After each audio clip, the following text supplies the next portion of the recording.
बलरामपुर में बाघ के हलचल से ग्रामीण मन में दिखिस दहशत के माहौल। वन विभाग के अधिकारी मन गांव के लोगन मन ला खास तौर से लइका मन के बचाव बर सावधान रहे के करीन अपील। बलरामपुर में एक सप्ताह से बाघ के मौजूदगी से आसपास के ग्रामीण इलाका में दहशत के माहौल देखे पर मिला थे। गोवर्धनपुर गांव में रहने वाला ग्रामीण मन बाघ ला देखीन है। इस संबंध में स्थानीय वन अधिकारी मन ला भी जानकारी दे दी गई है।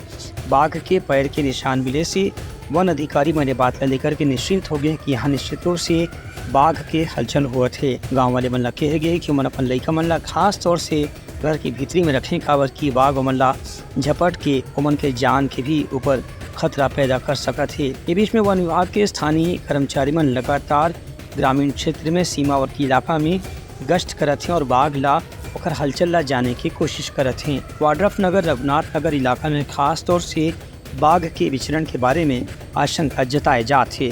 Bureau report Uttarakhand news.